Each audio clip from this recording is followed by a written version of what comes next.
বিশ্বনবী হেরা পাহাড়ে চলে গেলেন। কোথায়? মক্কা থেকে উত্তর দিকে 634 মিটার উঁচু ওই পাহাড়ে যে তাআব্বুদাল্লাহ আলী রাত্রিবেলা তিনি ধ্যান করতেন, মেডিটেশন করতেন, চোখ বন্ধ করে স্রষ্টার অস্তিত্বকে খুঁজতেন। খুঁজতে খুঁজতে খুঁজতে 40 দিন ধ্যান করার পরে, 40 দিন আধ্যাত্মিকতার এই চর্চা করার পরে ফাজাহুল হক, সত্য বিশ্বনবীর কাছে এসে ধরা দিল। সাইয়েদনা জিব্রাইল চলে আসলেন, এসে বললেন, ইয়া মুহাম্মদ ইকরা, পড়ো। জান্নাতের একটা রেশমি কাপড়ে সূরাতুল আলাকের 5 আয়াত লেখা, রেশমি কাপড়ের ভেতরে ওই রেশমি কাপড়টা ধরে বিশ্বনবীকে বললেন। এই প্রথম বিশ্বনবী সাইয়েদনা জিব্রাইলকে দেখলেন আর বললেন, ইয়া মুহাম্মদ ইকরা, পড়ো। বিশ্বনবী বললেন, মা আনা বিকারি, আমি পড়তে পারি না। সুবহানাল্লাহ পড়েন। কারণ বিশ্বনবী ছিলেন না নবী আল উম্মি, নিরক্ষর নবী, ওনার অক্ষর জ্ঞান ছিল না। আলিফ বা তা সা কোনটারে জিম বলে কোনটারে সদ বলে বিশ্বনবী চিনতেন না, লিখতে জানতেন না। তিনি ছিলেন নিরক্ষর, কিন্তু মূর্খ না। নিরক্ষর এক জিনিস, মূর্খ আরেক জিনিস। অক্ষর জ্ঞান নাই কিন্তু জ্ঞান আছে। কারণ বিশ্বনবী বলতেন, আদ্দাবানি রব্বি ফা আহসানা তাআদিবি, আমি পৃথিবীর কোনো ইউনিভার্সিটি থেকে ডিগ্রি নেয় নাই, কেউ আমারে শিখায় নাই, স্বয়ং আরশের উপর থেকে আমারে শিক্ষা দান করেছে কে? তাই আমার শিক্ষার মতো শিক্ষা পৃথিবীর কারো শিক্ষা হতে পারে। সাইয়েদনা জিব্রাইল বললেন, ইয়া মুহাম্মদ ইকরা, পড়ো। বিশ্বনবী ফেল রইলেন, অক্ষর চিনে না, পড়বে কেমনে? বিশ্বনবী বলেন, মা আনা বিকারি, আমি জানি না কেমন করে পড়তে হয়। ফাআখাযানি ফাগাত্তানি হাত্তা বালাগা মিন্নি আল জাহাদ। বিশ্বনবী পড়তে জানেন না। যখন বললাম আমি পড়তে পারি না, সাইয়েদনা জিব্রাইল বিশ্বনবীকে জড়িয়ে ধরলেন, বুকের মধ্যে জড়িয়ে ধরে যত জোর ছিল বিশ্বনবীকে একটা চাপ দিলেন। বিশ্বনবী বললেন, চাপের চোটে আমি আমার বুকের ভেতরে ব্যথা পেলাম। ফারসালানি, আমাকে ছেড়ে দিল। ছেড়ে দিয়ে আবার কয়, পড়েন, ইকরা, read in the name of your lord. বিশ্বনবীর আগের কথা, আমি পড়তে জানি, মা আনা বিকারি। সাইয়েদনা জিব্রাইল আবার জড়িয়ে ধরলেন, আবার চাপ দিলেন। বিশ্বনবী বললেন, ব্যথা পেলাম। আবার জিব্রাইল বিশ্বনবীরে বললেন, পড়েন। বিশ্বনবী আগের কথাই বলে, আমি পড়তে পারি না। আবার চাপ দিলেন। 3 বার চাপ দেওয়ার পরে সাইয়েদনা জিব্রাইল বললেন, নবী এবার আপনি পড়েন। বিশ্বনবী এবার পড়তে আরম্ভ করলেন, ইকরা বিসমি রাব্বিকাল্লাযী খালাক খালাকাল ইনসানা মিন আলাক ইকরা ওয়া রাব্বুকাল আকরাম আল্লাযী আল্লামা বিল কলম আল্লামাল ইনসানা মা লাম ইয়ালাম। পড়েন, আল্লাহু আকবার। 3 বার চাপ দেওয়ার পরে বিশ্বনবী পড়তে আরম্ভ করলেন। সাইয়েদনা জিব্রাইল এই 5টা আয়াত দিয়ে উধাও হয়ে গেল। এবার হেরা গুহার ভেতরে কেউ নাই, সাইয়েদনা জিব্রাইল নাই, 5টা আয়াত দিয়ে চলে গেলেন। বিশ্বনবী 5টা আয়াত নিয়ে কাঁপতে কাঁপতে হেরা পর্বত থেকে নেমে এলেন। সুবহানাল্লাহ পড়ে। এই ওহির ভাড়ে চাপে বিশ্বনবী কাঁপতে শুরু করলেন। এই প্রথম বিশ্বনবীর কাছে ওহির রিফ্লেকশন, ওহির ছোঁয়া, ওহির ঝলকানি, ওহির নুরানি তাজাল্লি বিশ্বনবীর হৃদয়ের মধ্যে লাগিয়ে দিল কে? এই 5টা আয়াত নিয়ে বিশ্বনবী হাত্তা ইয়ারজুফু ফুআদু, বিশ্বনবীর হৃদয় কাঁপছিল। বিশ্বনবীর ওহির প্রেসারে গায়ের মধ্যে জ্বর চলে এলো, খিচুনি চলে এলো। বিশ্বনবী কাঁপছেন প্রচন্ড জ্বরে। কাঁপতে কাঁপতে আম্মাজান খাদিজাতুল কুবরা তাহেরার কাছে এসে বলে, ও খাদিজা, আমি বাঁচবো না, আমার বড্ড ভয় লাগে। খাদিজাতুল কুবরা বললেন, নবী কি হয়েছে আপনার, কি হয়েছে? বিশ্বনবী বললেন, এমন এমন ঘটনা। বিশাল এক লোক এসে আমাকে পড়ো, আমি পড়তে জানি না, 3 বার চাপ দিল, এরপর দেখি ঠিকই পড়তে পারি। সুবহানাল্লাহ পড়ে। বিশ্বনবী পুরো ঘটনাটা সাইয়েদাতুনা খাদিজাতুল কুবরা তাহেরাকে শোনালেন। এরপরে মা খাদিজারে বললেন, খাদিজা, আমার বড্ড ভয় হয়, মনে হয় আমি মরে যাব, আমার প্রচন্ড জ্বর এসেছে, কাঁপুনি ছুটেছে, তুমি আমারে কম্বল দাও। কি দাও? সবাই বলে, আরো জোরে কোন, আমারে কম্বল দাও, আমার জ্বর এসেছে, কাঁপুনি বেড়ে যাচ্ছে, চাদর দাও, কাপড় দাও, কম্বল দাও। মা খাদিজা কম্বল জোগাড় করতে গেলেন। কম্বল আর চাদর এনে বিশ্বনবীর গায়ের মধ্যে মা খাদিজা কম্বলটা পেঁচিয়ে দিলেন। বিশ্বনবী কম্বলটা পেঁচিয়ে বিছানার মধ্যে শুয়ে গেলেন। ঠিক এই মুহূর্তে সূরাতুল মুজাম্মিল নাজিল করে দিল কে? বিশ্বনবী কম্বল গায়ে দিয়ে শুয়ে আছে, আল্লাহ বিশ্বনবীরে ডাক দিলেন, ইয়া আইয়ুহাল মুজাম্মিলু কুমিল লাইলা ইল্লা কালিলা। সুবহানাল্লাহ। আল্লাহ কি সোহাগ ভরা আদর মাখা ডাক দিলেন, ইয়া আইয়ুহাল মুজাম্মিল। এর মানে হলো, হে কম্বলওয়ালা, কিওয়ালা? হে কম্বলওয়ালা নবী মানে হে কমলিওয়ালা নবী। কি নবী? কমলি। বিশ্ব নবীর আল্লাহ ডাক দিলেন, ও কমলিওয়ালা নবী, ও কম্বলওয়ালা নবী দাঁড়ান। বিশ্ব নবী কাঁপছিলেন জ্বরের চোটে, খিচুনির চোটে কম্বল গায়ে দিয়ে শুয়ে রইলেন। আল্লাহ নাজিল করলেন, ইয়া আইয়ুহাল মুজাম্মিল, ও কম্বলওয়ালা। ইয়া আইয়ুহাল মুজাম্মিল মানে কি? ও কম্বলওয়ালা, ও কম্বলওয়ালা, ও চাদরওয়ালা, কুম, স্ট্যান্ড আপ, স্ট্যান্ড আপ। যে দায়িত্ব দিছি এখন শোয়া যাবে না, দাঁড়ান। ওই যে বিশ্বনবী দাঁড়ালেন, আর বসার সুযোগটা পায় নাই।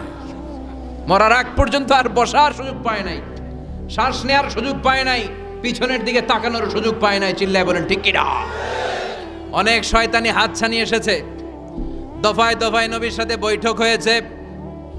বিশ্বনবীকে মক্কার কাফিরেরা 3 দফা দিল। বলল, আব্দুল্লাহর বেটা মুহাম্মদ, নারী চাও নারী দেব, সম্পদ চাও সম্পদ দেব, রাষ্ট্র ক্ষমতা চাও রাষ্ট্র ক্ষমতা দেব, শুধু কালিমার দাওয়াতটা বন্ধ করে দাও। নাউজুবিল্লাহ পড়বেন না? বিশ্বনবী বললেন, তোমাদের 3 দফা, কাফিরদের কয় দফা? জোরে বলেন। বিশ্বনবী বললেন, আমার মাত্র 1 দফা। কয় দফা?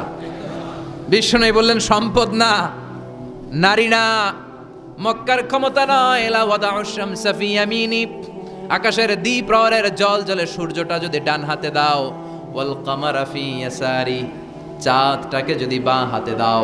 যেই কালিমার দাওয়াত দিতে ময়দানে আমি নেমেছি, গোটা বিশ্বের কেউ এই দাওয়াত থেকে আমাকে পিছু সরাতে পারবে না, কেউ পিছনে নিতে পারবে না। সম্পদ, নারী আর ক্ষমতার লোভ তো খুব তুচ্ছ বিষয়। ওই সূর্যটা যদি ডান হাতে দাও, চাঁদটা যদি বাঁ হাতে দাও, এই কালিমার দাওয়াত থেকে আমি পিছু হটবো না। চিল্লায় বলেন ঠিক কিনা? বিশ্বনবীর আল্লাহ প্রস্তুতি নিতে বললেন, বললেন, ইয়া আইয়ুহাল মুজাম্মিল, ও কম্বলওয়ালা নবী। কি ওয়ালা নবী? তাফসীর বুঝতে পারতেছেন তো? শীতের চোটে খিচুনি, কম্বল গায়ে দিয়ে শুয়েছে, তখন আল্লাহ এটা নাজিল করলেন। তাহলে প্রথমে আমরা জানলাম সেন্ট্রাল থিম অফ দিস সূরা, এই সূরার কেন্দ্রীয় আলোচ্য বিষয়।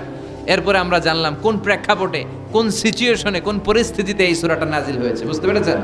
বিশ্বনবীর যখন এই পরিস্থিতি, তখন আল্লাহ বিশ্বনবীর আবার গাইডলাইন দিলেন, ইয়া আইয়ুহাল মুজাম্মিল, হে কম্বলওয়ালা নবী, কুমিল লাইলা ইল্লা কালিলা, দাঁড়ান, রাত্রিবেলা দাঁড়িয়ে তাহাজ্জুদ গুজার হন। সুবহানাল্লাহ পড়ে।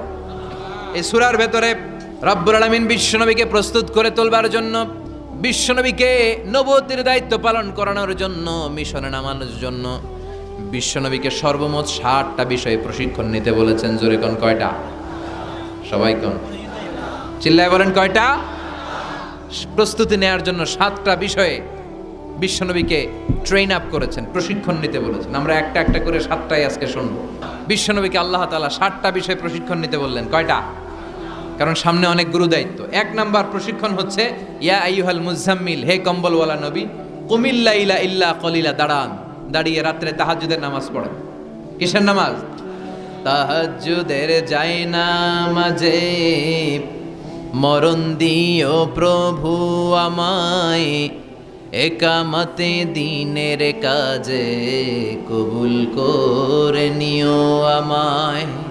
তাহাজ্জুদের জায়নামাজে মরণ দিও প্রভু আমায়, একামতে দিনের কাজে কবুল করে নিও আমায়। পড়েন আমিন।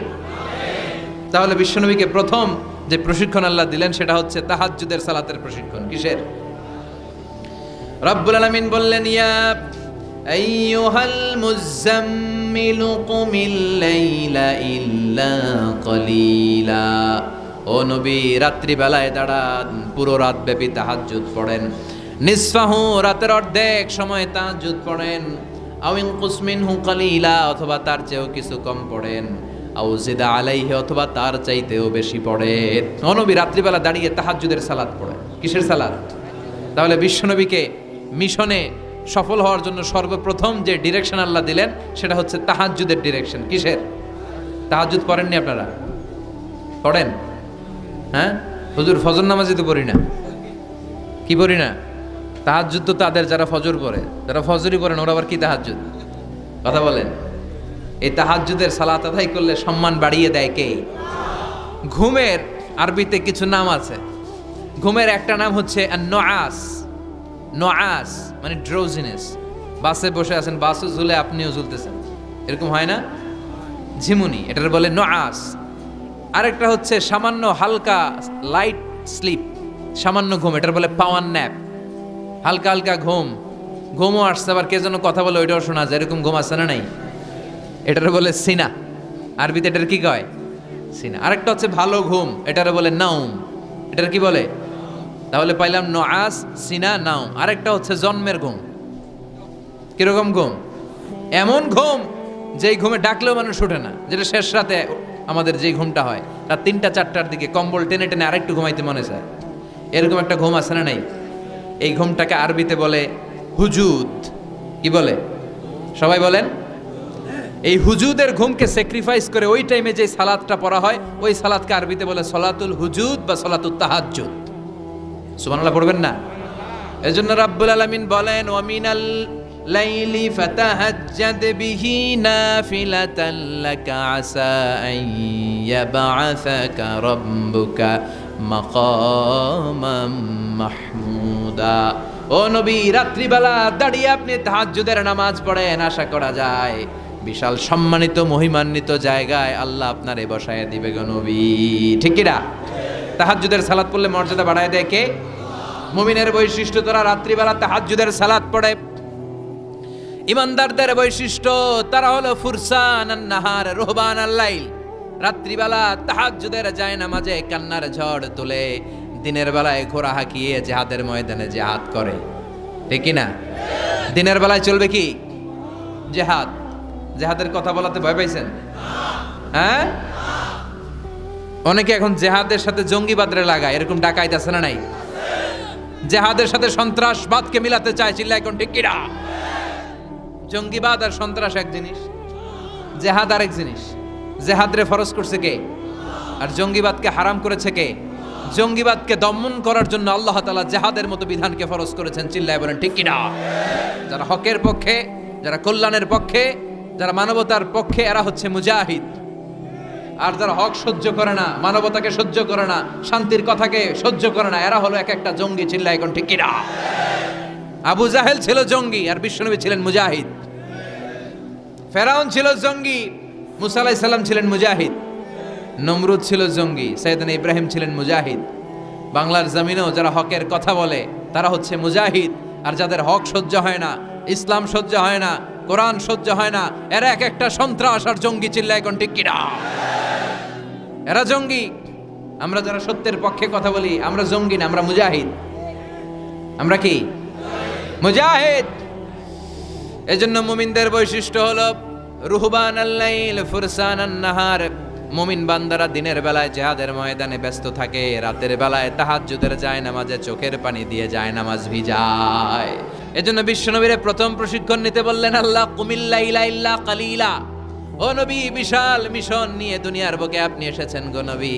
প্রথম প্রশিক্ষণ যেটা নিবেন, রাত্রিবেলায় দাঁড়িয়ে দাঁড়িয়ে তাহাজ্জুদের প্রশিক্ষণ। বিশ্বনবীর আদেশ করলেন কে? কিসের আদেশ? সবাই কন আরো জোরে। ওই মুহূর্তটা তাহাজ্জুদের সময়টা এমন সময়, ইয়ানজিলু রাব্বুনা ইলা সামাইদ দুনিয়া, রব্বুল আলামিন আরশের উপর থেকে দুনিয়ার আকাশে নেমে আসে মানে বিশেষ একটা মনোযোগ দেয়। আর দুনিয়াবাসীরা ডেকে ডেকে বলে, গোলাম আলা মিন মুস্তাগফিরিনা গফির আলা, কার ক্ষমা লাগবে ক্ষমা চাও, সব গুনাহ আমি ক্ষমা করে দেব। আলা মিন মুস্তারজিকিন আরজুকালা, কার কি লাগবে আমার কাছে চাও, সব আমি দিয়ে দেব। আল্লাহু আকবার। আলা মিন মুস্তাকসিন আকসুলা, যার জামা দরকার জামা চাও, জামা দেব। ক্ষমতা দরকার ক্ষমতা চাও, ক্ষমতা দেব। নেককার স্ত্রী দরকার, নেককার সন্তান দরকার, সন্তান চাও, সন্তান দেব। সব দেয়ার মালিক কে? কেউ যেটা পারে না পারে কে? কেউ যেটা দেয় না দেয় কে? কেউ যেটা বোঝে না বোঝে কে? আল্লাহ শেষ রাতে আম করে ডাকে, দেওয়ার জন্য ডাকে, কিন্তু চাওয়ার সময় আমাদের নাই। উনি দেওয়ার জন্য প্রস্তুত, কিন্তু এটা তো নেওয়ার লোক লাগবে। কথা কন। বিশ্বনবী তাহাজ্জুদের সময় দাঁড়িয়ে যেতেন ছোট্ট একটা ঘরে, চাটাইয়ের উপরে বিশ্বনবী মা এসে শুতেন, গাদাগাদি করে জায়গা নাই। মাঝরাতে বিশ্বনবী তাহাজ্জুদের জন্য দাঁড়াতেন, আল্লাহু আকবার বলে দাঁড়িয়ে যেতেন, নামাজ শুরু করে দিতেন। বিশাল বড় সূরা পড়তেন, কেরাত পড়তেন, রুকু করতেন, কিন্তু সিজদার জায়গায় সিজদা দেওয়ার জায়গা নাই। সিজদার জায়গায় মা আয়েশা পা বিছিয়ে শুয়ে আছে। বুখারীর বর্ণনা, বিশ্বনবী সিজদায় যে হাত দিয়ে মা আয়েশার পায়ের মধ্যে চিমটি কাটতেন, মা আয়েশা বুঝতে পারতেন বিশ্বনবী এখন সিজদায় যাবে। সুবহানাল্লাহ পড়েন। মা আয়েশা বুঝতে পেরে পা দুইটা সরিয়ে নিতেন, বিশ্বনবী সেজদা দিতেন। সেজদা দিয়ে বিশ্বনবী যখন আবার দাঁড়িয়ে যেতেন, মা আয়েশা পা বিছিয়ে আবার শুয়ে পড়তেন। কি ইবাদত ছিল বিশ্বনবীর! হাত্তা তাতাওয়াররামু খাদামা। মা আয়েশা বলতেন বিশ্বনবী দাঁড়িয়ে থাকতে থাকতে এত সময় ধরে তাহাজ্জুদের সালাত পড়তেন, ওনার পা গুলো ফুলে এরকম টিউমারের মতো মোটা হয়ে যেত। সুবহানাল্লাহ পড়বেন না?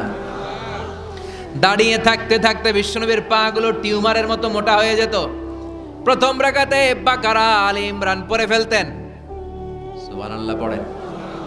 বিশ্বনবীর পা যেন ফেটে যাবে, এভাবে হাত বেঁধে দাঁড়িয়ে থাকতে থাকতে বিশ্বনবীর হাতগুলো বাঁকা হয়ে যেত, ব্যথা হয়ে যেত। বিশ্বনবী তখন হাত দুইটা ছেড়ে দিতেন। আবার যখন এনার্জি ফিরে পেতেন, যখন বিশ্বনবীর ভাল লাগতো, আবার হাত বাঁধতেন। পড়েন সুবহানাল্লাহ। তার মানে হাত ছেড়ে দিও নামাজ পড়া যায়। হাত ছেড়ে দিও। মালিকি মাযহাবের কিছু স্কলাররা ওনারা মত নিয়েছে, ওনাদের অনুসারীরা এরসাল করে। আমাদের দেশে কেউ বাদে এইভাবে, কেউ এইভাবে, কেউ এইভাবে। মালিকিরা বাদেই না, কে বাদমুই না, কি করবি কর। আসলে নাই? আপনি যদি হজ করতে যান মক্কা মদিনায়, এই আমলগুলো দেখতে পারবেন। এটা সুন্নাত একটা আমল। হাত ছেড়ে দিলেও যেখানে সালাত হয়ে যায় ওই জায়গায় কই বাঁধবে এই নিয়ে কিলাকিলি আসে না নাই? উপরে না নিচে, আমিন জোরে না আসতে, আসে না নাই? পেকুয়াতে মাশাআল্লাহ এগুলো নাই। হ্যাঁ, পেকুয়াতে এগুলো আছে। বিশ্বনবী লম্বা সময় দাঁড়িয়ে তাহাজ্জুদ পড়তেন। তাহাজ্জুদ পড়লে আপনার মর্যাদা বাড়ায় দিবে কে? সাইয়েদনা জিব্রাইল বললেন ইন্না শারাফাল মুমিন ফি কিয়ামিল লাইল। বিশ্বনবী বললেন জিব্রাইল এসে আমাকে বলে গিয়েছে মুমিনের মর্যাদা তাহাজ্জুদের নামাজের ভেতর। সুবহানাল্লাহ পড়েন। তাহাজ্জুদের নামাজ পড়লে মর্যাদা বাড়ায় দেয় কে? 2 নাম্বার কুরবাতুন ইলাল্লাহ। তাহাজ্জুদের নামাজ পড়লে আল্লাহর সাথে নৈকট্য বাড়িয়ে দেয় কে? আল্লাহর সাথে কানেক্টিভিটি আপনার বেড়ে যাবে। আমাদের দুনিয়াতে সব জায়গায় কানেক্টিভিটি আছে। এমপির সাথে হাত আছে, চেয়ারম্যানের সাথে হাত আছে, ওই এসআইয়ের সাথে হাত আছে, পুলিশের আইজির সাথে হাত আছে, কিন্তু আল্লাহর সাথে হাতটা নাই। কথা কন। আসল জায়গায় কানেকশন লাগানো দরকার। চিল্লায় বলেন ঠিক কি না? মান লাহুল মাওলা ফালাহুল কুল্লু। যে ব্যক্তি আল্লাহর হয়ে যায় গোটা বিশ্ব তার হয়ে যায়। যে সব জায়গায় যে ধর্ণা দেয় আল্লাহর কাছে ধর্ণা দেয় না, তার কোনো মর্যাদা নাই। আর যে ব্যক্তি সব দিক থেকে মুখ ফিরিয়ে আল্লাহর কাছে যায় গোটা বিশ্বের সবাই তার দিকে তাকিয়ে থাকে। এজন্য সম্পর্কটা লাগাইতে হবে কোন জায়গায়? তার মানে তাহাজ্জুদ পড়লে মর্যাদা বেড়ে যায়, আল্লাহর সাথে সম্পর্ক বেড়ে যায়। বিশ্বনবী বললেন মানহাতুনা আনিল ইসিম। তাহাজ্জুদের নামাজ পড়লে তাহাজ্জুদের নামাজ আপনারে পাপ কাজ থেকে বাধা দিবে। সুবহানাল্লাহ পড়েন। তাহাজ্জুদ যারা পড়ে এরা পাপ কাজ করে না। চিল্লায় এখন ঠিক কিনা? 4 নম্বরে মুকাফফিরাতুল লিসাইয়্যাত। পাপ আর অন্যায় যদি কিছু হয়েও থাকে, তাহাজ্জুদের নামাজ পড়লে তাহাজ্জুদের নামাজ পাপগুলোরে ধুয়ে মুছে সাফ করে দেয়। এজন্য তাহাজ্জুদ পড়ার দরকার আছে না নাই? বিশ্বনবীরে বললেন আপনার প্রথম প্রশিক্ষণ হচ্ছে তাহাজ্জুদের প্রশিক্ষণ। কিসের প্রশিক্ষণ? এজন্য আল্লাহ বললেন ইয়া আইয়ুহাল মুযাম্মিলু কুমিল লাইলা ইল্লা ক্বালিলা নিসফাহু আও ইনকুস মিনহু ক্বালিলা আও জিদ আলাইহি ওয়া রাত্তিলিল কুরআনা তারতিলা। সুবহানাল্লাহ পড়ো। 1 নাম্বার প্রশিক্ষণ চলে গেল। 1 নাম্বার প্রশিক্ষণ কি ছিল? তাহাজ্জুদ। আওয়াজ করে বলেন না কি ছিল? 2 নাম্বার প্রশিক্ষণ ওয়ারাত্তিলিল কুরআনা তারতিলা। ও নবী, মন গড়া কোরআন তেলাওয়াত করবেন না, যেমন মন চায় তেমন কোরআন পড়া যায় না। ওয়ারাত্তিলিল কুরআনা তারতিলা। তারতিলের সাথে, তাজবিদের সাথে, মাখারিজুল হুরুফ মেইনটেইন করে আপনি তারতিলের সাথে তেলাওয়াত করেন। যারা তারতিলের সাথে তেলাওয়াত করেন কিয়ামতের দিন আল্লাহ বলবে ইকরা ওয়ারতাকি ওয়ারাত্তিল কামা কুনতা তুরাত্তিলু ফিদ দুনিয়া।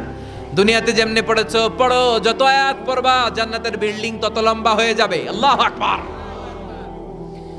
সাইয়েদনা আনাস রাদিয়াল্লাহু তাআলা আনহু ছিলেন বিশ্বনবীর খাদেম। সাইয়েদনা আনাসকে জিজ্ঞেস করা হলো কাইফা কানা কিরাআতু রাসূলিল্লাহ। ও আনাস, বিশ্বনবীর কোরআন তেলাওয়াত কেমন ছিল?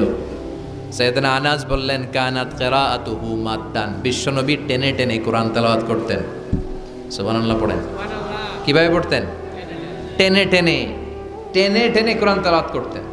আবার বিশ্বনবীর স্ত্রী আমাদের আম্মা জান উম্মে সালামাকে জিজ্ঞেস করা হলো কাইফা কানা কিরাআতু রাসূলিল্লাহ, ও আম্মা জান বিশ্বনবীর কোরআনের তেলাওয়াত কেমন ছিল? তিনি বললেন কানা ইউকাত্তিউ কিরাআতাহু আয়াতান আয়া, বিশ্বনবী আয়াত আয়াত করে তেলাওয়াত করতেন।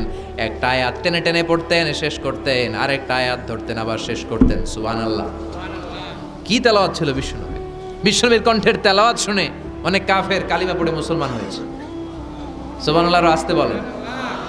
বিশ্বনবীর কণ্ঠের তেলাওয়াত শোনার জন্য শুধু মুমিনরাই পাগল ছিল না, আবু জাহেল, উতবা, শাইবা, ওয়ালিদ ইবনে মুগিরা এগুলোও পাগল ছিল। দিনের বেলা আবু জাহেল, উতবা, শাইবা বিশ্বনবীর বিরোধিতা করতো, আর রাত্রে বেলা লুকিয়ে লুকিয়ে বিশ্বনবীর কণ্ঠের তেলাওয়াত শোনার জন্য যেত। সুবহানাল্লাহ পড়বেন না? দিনের বেলা ভাষণ দিতে খবরদার কেউ মুহাম্মাদের কণ্ঠের তেলাওয়াত শুনতে যেতে পারবি, কিন্তু রাত্রে বেলা লুকায় লুকায় নিজেই যেত। না জানি কত সুন্দর কণ্ঠ ছিল আমার নবীর, না জানি কি সুরের ঝংকার আর রহুরি খেলতো যখন নবী তেলাওয়াত করত। সুবহানাল্লাহ পড়বেন না? এজন্য আল্লাহ বললেন ওয়ারাতিলিল কুরআনা তারতিলা, ও নবী ধীর স্থির ভাবে পড়েন। আবার বিশ্বনবী বলছেন সাইয়িনুল কুরআনা বিআসওয়াতিকুম, তোমাদের কণ্ঠে যত সুন্দর সুর আছে, লহুরি আছে, ঝংকার আছে, সবগুলো দিয়ে কোরআন তেলাওয়াত করবা। আবার বিশ্বনবী বলছেন মান লাম ইয়াতাগান্না বিল কুরআন ফালাইসা মিন্না, যে গুনগুন করে সুর করে কোরআন তেলাওয়াত করে না, ওই লোক কখনো আমি নবীর উম্মত হতে পারে। এজন্য সুর করে কোরআন তেলাওয়াত করবেন। কি করে? অনেকে কয় হুজুর আমার সুর নাই। আপনার সুর নাই তো কি আছে? আপনার যেটা আছে ওইটাই সুর, যেটা আপনার আছে ওইটাই সুর। সুর নাই কে বলছে? টয়লেটের ভিতরে ঢুকলে বোঝা যায় কি সুর আছে। বাথরুম সিঙ্গার আছে না, কাপড় খাসতে বসলে কি সুন্দর গান শুরু করে, ঘুম ভাঙাইয়া গেল রে হে মারার কোকিলে, আছে না নাই? তখন সুন্দর সুন্দর গান বের হয়। কিন্তু কোরআন তেলাওয়াত করতে গেলে সে সুর কয় আমার সুর নাই। আপনার যেটা আছে ওইটাই আপনার সুর, ওইটা দিয়ে তেলাওয়াত করবেন। মিশরি রাশেদ আল আফাসি, আব্দুর রহমান সুদাইস, বান্দার ইবনে আব্দুল আজিজ আল বালিলা, এদের তেলাওয়াত শুনছেন? কি সুন্দর তেলাওয়াত! বিশ্বনবীর তেলাওয়াত ছিল টেনে টেনে পড়তেন, প্রতিটা আয়াত শেষ করে আবার নতুন আয়াত ধরতেন। ঠিক কি না? আলহামদুলিল্লাহি রাব্বিল আলামিন আর রহমানির রহিম মালিকি ইয়াউমিদ্দিন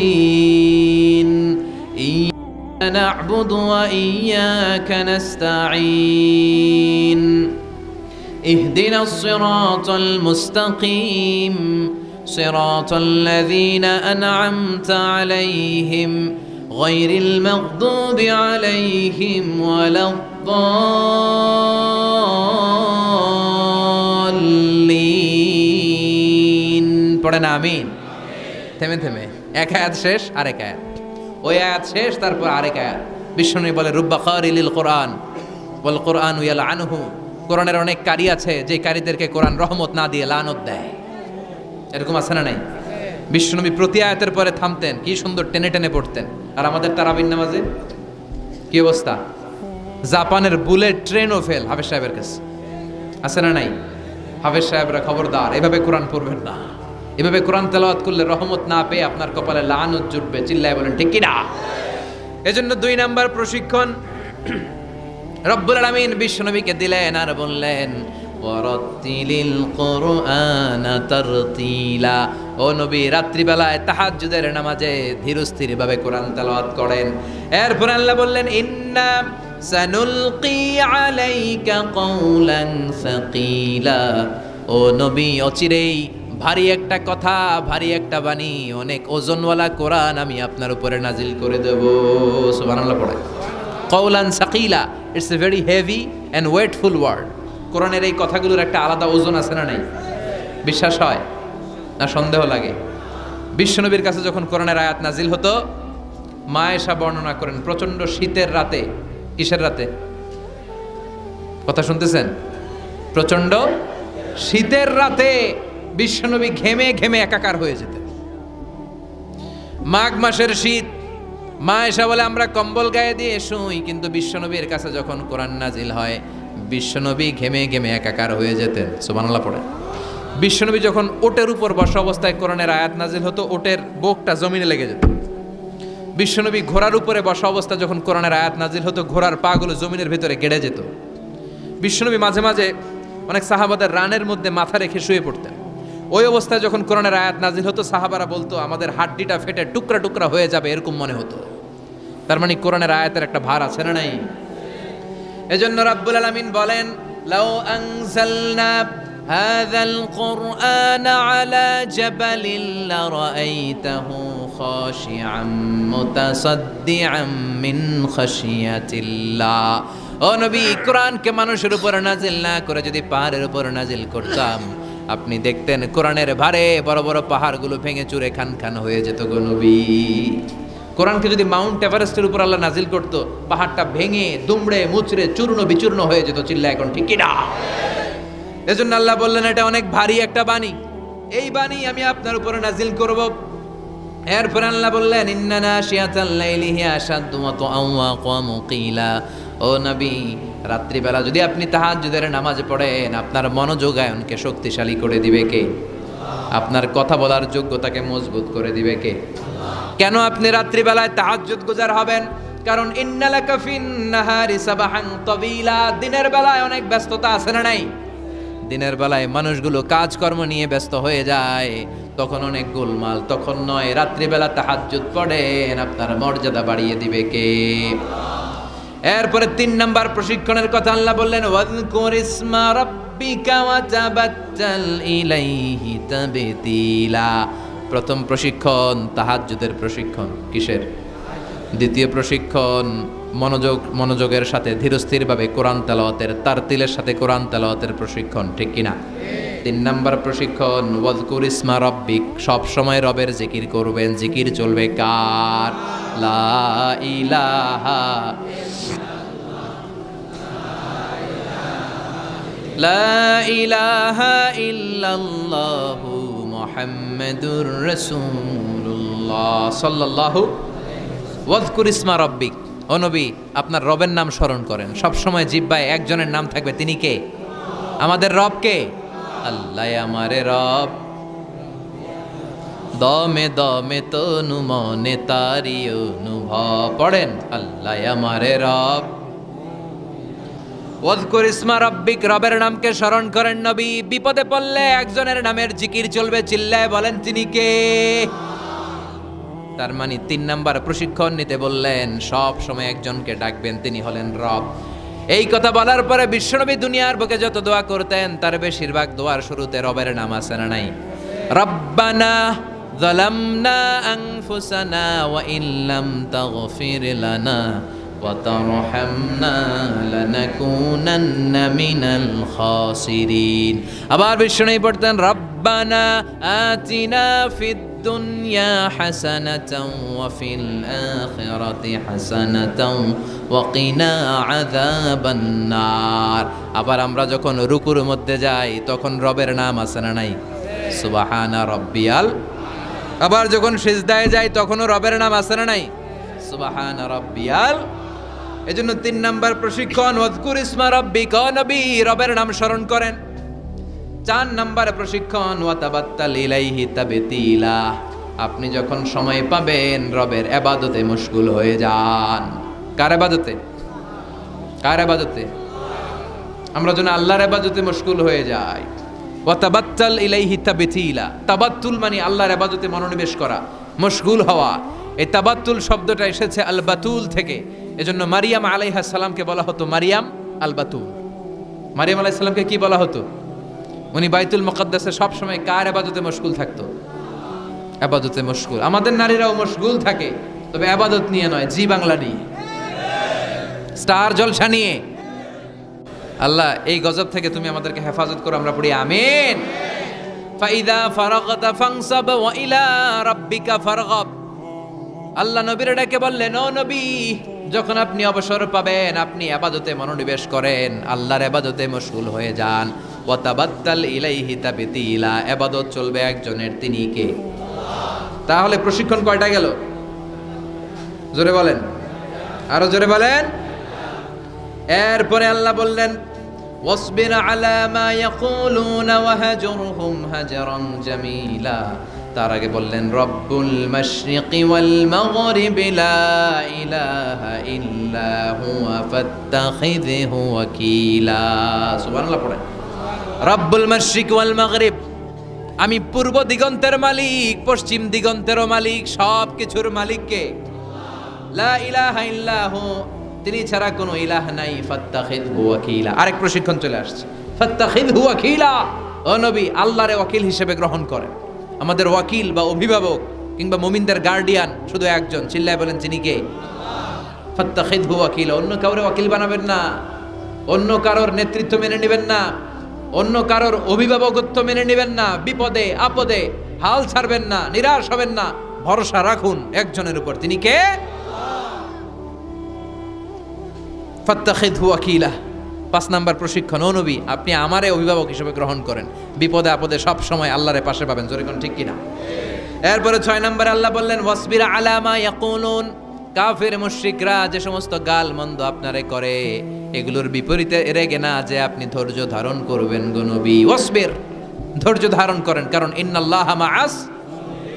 ধৈর্যশীলদের সাথে কে থাকে? চিল্লায় বলেন কে? ও নবী, ওরা আপনারে অনেক কিছু বলবে, আপনি রেগে যাবেন না। বিশ্বনবীর কাফেররা কি বলতো জানেন? বলতো আপনি একজন কবি। বিশ্বনবী নাকি কবি? নাউজুবিল্লাহ কইবেন না। আল্লাহ বলেন, ওমা আল্লামনাহু শি'রা ওয়ামা ইয়ানবাগি লাহু। আমি নবীরে কবিতা শিখাই নাই, কবিতা তার জন্য শোভনীয় নয়। সুবহানাল্লাহ পড়েন। আবার বিশ্বনবীরে তারা বলতে লাগলো গণক। কি বলতে লাগলো? কাহিন। আল্লাহ বলে, ওয়ালা বিকাউলি কাহিন। এটা গণকের কথাও নয়, এটা আল্লাহর কথা, ঠিক কিনা? এরপরে বিশ্বনবীর ওরা বলতে লাগলো মাজনুন, মানে পাগল। আল্লাহ বলে, ওয়ামা সাহিবুকুম বিমাজনুন। তোমাদের সাথী আমার হাবিব কিন্তু পাগল নয়। সুবহানাল্লাহ। এরপর ওরা বিশ্বনবীর গালে দিতে লাগলো সাহির বলে। সাহির মানে জাদুকর। সাহির মানে? আল্লাহ বলে না, আমার নবী জাদুকর না। এরপরে ওরা বিশ্বনবীর বলতে লাগলো আবতার, মানে নির্বংশ, লেস কাটা। আল্লাহ বলে না, ইন্না শানিয়াকা হুয়াল আবতার। যারা বিশ্বনবীর লেস কাটা আর নির্বংশ বলে, ওরাই লেস কাটা, নির্বংশ আর জাহান্নামের নরকীট আর পিতৃ পরিচয়হীন জারদ সন্তান। চিল্লা এখন ঠিক কিনা? বিশ্বনবীর বিরুদ্ধে যারা কথা বলে, এগুলো জাহান্নামের নরকীট। ওরা বলে, মুহাম্মদ তোমার কোনো ছেলে বেঁচে নাই, তোমার 4 মেয়ে, তুমি ইন্তেকালের সাথে সাথে তোমার বংশ নির্বংশ হয়ে যাবে, তুমি লেস কাটা। আল্লাহ বলে না, রাফা'না আলাকা যিকরাক। নবী, আপনার সম্মানকে আমি আকাশ চুম্বি করেছি। আমার নাম যেখানে, আপনার নামও আমি রেখেছি সেখানে, ঠিক কিনা? এজন্য কালিমায়ে তয়্যিবার ভেতরে লা ইলাহা ইল্লাল্লাহ, তারপর পর বিশ্বনবীর নাম মুহাম্মাদুর রাসূলুল্লাহ আছে না নাই? আজানের মধ্যে আল্লাহর নামের পরে নবীর নাম আছে না নাই? আবার নামাজে সালাম ফেরানোর আগে বিশ্বনবীর জন্য দুরূদ আছে না নাই? রাফা'না আলাকা যিকরাক। ওরা বলে আপনি লেস কাটা, আপনি লেস কাটা না, যারা আপনারে গালি দেয় ওরাই লেস কাটা। ওয়াসবির আলা মা ইয়াকুলুন। ও নবী, ওরা যা বলে এই ব্যাপারে আপনি ধৈর্য ধারণ করেন, আপনি মন খারাপ করবেন না। এই গালিগালাজ, এটা নবীদের শুনতে হবে, এটা সুন্নাত। আমরাও এখন গালিগালাজ শুনি, জোরে কোন ঠিক কিনা? আমাদেরকে বলে ব্যাকডেটেড, ব্যাকডেটেড, কিছু জানে না এরা। মোল্লা আমগরে কি ডাকে? একজন মেম্বার অফ দ্য পার্লামেন্ট কয়েকদিন আগে সংসদ ভবনে বলছে মোল্লাতন্ত্র। কি বলছে? ইসলামের কথা ভাল লাগে না, এই কাদিয়ানীদের সাফাই গায়। আছে না নাই? বিশ্বনবী যে শেষ নবী, এটা মানে না কাদিয়ানীরা। উনি কাদিয়ানীদের সাফার গায়, তার মানে ইসলাম ওনার ভাল লাগে না, ওনার ভাল লাগে কাদিয়ানী সম্প্রদায়কে। চিল্লা এখন ঠিক কিনা? বিশ্বনবীরে বলেছে কবি, ওনারে বলেছে গণক, ওনারে বলেছে জাদুকর, ওনারে বলেছে পাগল, ওনারে বলে লেস কাটা। ওই গালিগুলো আমাদেরও শুনতে হবে যদি নবীর অনুসারী হই। আমাদেরকে এখন গণক বলে না, পাগল বলে না, আমাদেরকে বলে মোল্লা, আমাদেরকে বলে রাজাকার, আমাদেরকে বলে যুদ্ধাপরাধী। চিল্লা এখন ঠিক কিনা? যুগে যুগে গালিগালাজ আছে না নাই? আমাদেরকে যেই ট্যাগই লাগাক না কেন, আল্লাহ বলেন ওয়াসবির। গালি দেখ, মন্দ কথা বলুক, হুমকি ধমকি দেখ, ওয়াসবির, ধৈর্য ধারণ করো, কারণ ইন্নাল্লাহা মাআস। ধৈর্যশীলদের সাথে আল্লাহ রয়েছেন। যারা জমিনের উপর জুলুম করে তাদের জন্য আল্লাহ কোনো সাহায্য পাঠায় না। আর জমিনে যারা মাজলুম, যাদের রক্ত জমিনে লাগে, ওই জমিনের ক্ষমতা আল্লাহ মাজলুমদের হাতে তুলে দেয়। চিল্লা এখন ঠিক কিনা? রাত্রি যত গভীর হয়, সুবহে সাদিকের সময় কাছে আসতে থাকে, ঠিক কিনা? ইসলামের পক্ষের শক্তির উপর আযাব, অত্যাচার, জুলুম, নির্যাতন যত বাড়তে থাকে, ইসলামের বিজয়ের সময় ঘনাতে থাকে। এটা মুমিনের বিশ্বাস, এটা মুমিনের আত্মোপলব্ধি। আল্লাহ বলেন ওয়াসবির আলা মা ইয়াকুলুন। নবী, ওরা যা বলে আপনি মন খারাপ করবেন না, আপনি ধৈর্য ধারণ করেন, কারণ ইন্নাল্লাহা মাআস। ধৈর্যশীলদের সাথে থাকে কে? আবার আল্লাহ বললেন ওয়াস্তাঈনু বিস-সাবরি ওয়াস-সালাতি ওয়া ইন্নাহা লাকাবীরাতুন ইল্লা আলাল খাশিঈন। ও নবী, ধৈর্য আর সালাতের মাধ্যমে আপনি আমার কাছে সাহায্য চান। ফাসবির কামা সাবারা উলুল আজমি মিনার রুসুল। ও নবী, আপনার আগে সাইয়েদনা ইব্রাহিম, সাইয়েদনা নূহ, সাইয়েদনা মূসা, ঈসা যেইভাবে ধৈর্য ধারণ করেছে, আপনাকেও ধৈর্য ধারণ করতে হবে, ঠিক কি না? এজন্য বিচলিত হওয়া যাবে? ভয় লাগে আপনাদের? হাল ছাড়া যাবে? ইসলামের পক্ষে থাকার দরকার আছে না নাই? ধৈর্য ধারণ করলে সাহায্য আর গায়েবী মদত পাঠাবে কে? ওয়াসবির আলা মা ইয়াকুলুন। নবী, ওরা যা বলে এই ব্যাপারে ধৈর্য ধারণ করেন। এরপর আল্লাহ বললেন ওয়াহজুরহুম হাজরান জামিলা। ওদেরকে আপনি পরিত্যাগ করেন, এড়িয়ে চলেন। মূর্খরা এসে যখন আপনার সাথে গালমন্দ করতে চায়, পায়ে পাড়া দিয়ে ঝগড়া করতে যায়, আপনি সালাম দিয়ে কেটে পড়েন। ওদের এই কথাগুলো, এই গালিগুলো শোনার সময়ও আমাদের নাই। চিল্লায় বলেন ঠিক কি না? তার মানে সর্বশেষ 6 নম্বরে আল্লাহ তাআলা বিশ্বনবীকে ধৈর্যের প্রশিক্ষণ নিতে বললেন। আর 7 নম্বরে এই সমস্ত কাফের, মুশরিক, এই আবাল শ্রেণীর লোকগুলোর কথাবার্তা থেকে নিজেকে এড়িয়ে থাকতে আল্লাহ পরামর্শ দিলেন। চিল্লায় এখন ঠিক কিনা? ওয়া ইদা খাতাবাহুমুল জাহিলুনা ক্বালু। মূর্খরা যখন আল্লাহর প্রিয় বান্দাদের সাথে ঝগড়া করতে আসে, আল্লাহর প্রিয় বান্দারা জানে এদের সাথে ঝগড়া করার টাইম আমাদের নাই, তাই ক্বালু সালামা, মুমিন বান্দারা সালাম দিয়ে ওদের কাছ থেকে কেটে পড়ে, ঠিক কিনা? তাহলে 6 নম্বর আল্লাহ বললেন সাবর, ধৈর্যের দরকার আছে না নাই? এজন্য তাহাজ্জুদ গুজার হতে হবে। রাজি আছো মুসলমান? 1 নম্বর প্রশিক্ষণ, তাহাজ্জুদের সালাত পড়তে হবে। মর্যাদা বাড়িয়ে দিবে কে?